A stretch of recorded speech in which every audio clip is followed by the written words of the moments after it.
এই ভিডিও টিউটোরিয়ালটি আপনি অনুসরণ করলে স্লাইডের কোনো অবজেক্টকে আপনার ইচ্ছামতো সরল পথে অ্যানিমেট করাতে পারবেন। আসুন প্রথমে দেখে নিই সরল রেখা অ্যানিমেশন কি।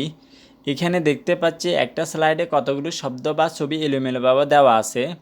স্লাইডে ক্লিক করলে দেখা যাচ্ছে শব্দগুলোর নিচে সঠিক ছবিটি আস্তে আস্তে গিয়ে বসছে। এটি সরল রেখা অ্যানিমেশন পাথের একটি উদাহরণ। আসুন দেখি কিভাবে এই কাজটি করা যায়। প্রথমে একটি ব্ল্যাঙ্ক স্লাইড নিই। হোম মেনু থেকে নিউ স্লাইডের নিচে ক্লিক করে ব্ল্যাঙ্ক স্লাইড নিই।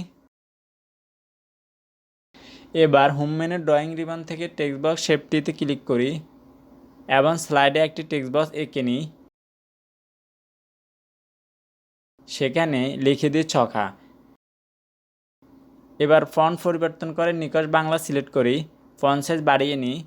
এবার কুইক স্টাইল থেকে পছন্দ মতো একটি স্টাইল সিলেক্ট করে দিই।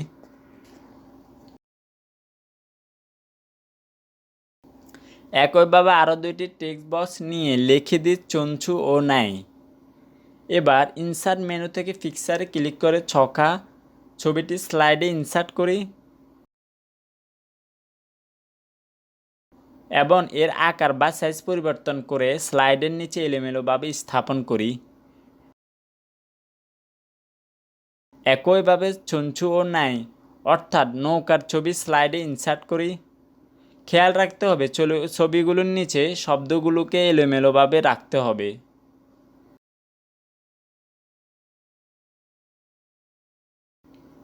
এবার ছকা ছবিটিতে ক্লিক করি, অ্যানিমেশন মেনু থেকে অ্যাড অ্যানিমেশনে ক্লিক করি। অ্যানিমেশনের যে লিস্টটি আসলো তাকে স্ক্রল করে নিচে মোশন পাথ গ্রুপ থেকে লাইনসে ক্লিক করি। অ্যানিমেশনটির একটি প্রিভিউ দেখা যাবে।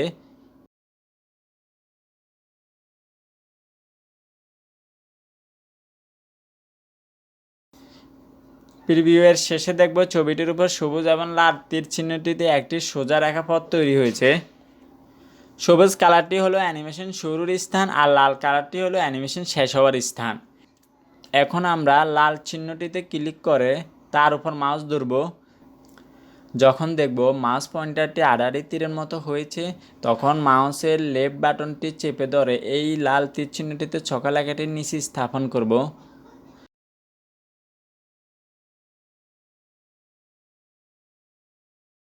এখন অ্যানিমেশন মেনুর প্রিভিউতে ক্লিক করলে দেখা যাবে ছবিটি ছকা লেখাটির নিচে ধীরে ধীরে চলে এলো। লেখার নিচে ছবিটির অবস্থান সঠিক না হলে আগের নিয়মে প্রয়োজন মতো সরিয়ে দিব।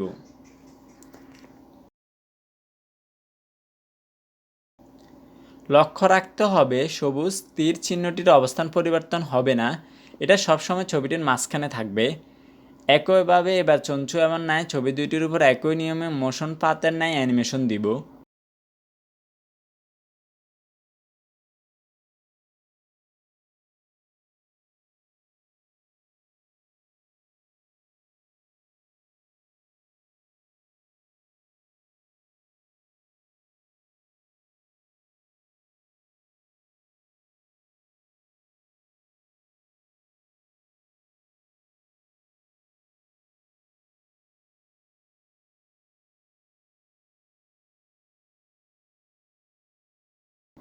অ্যানিমেশন দেওয়া হয়ে গেলে স্লাইড শো মেনু থেকে আমরা অ্যানিমেশনটি দেখে নিব। স্লাইডে একটি একটি করে ক্লিক করলে দেখব ছবিগুলো এক এক করে শব্দগুলির নিচে গিয়ে বসেছে। এটাই হলো সরল রেখা পথের অ্যানিমেশন দেওয়ার নিয়ম। আসুন আমরা এই কাজটি অনুশীলন করি।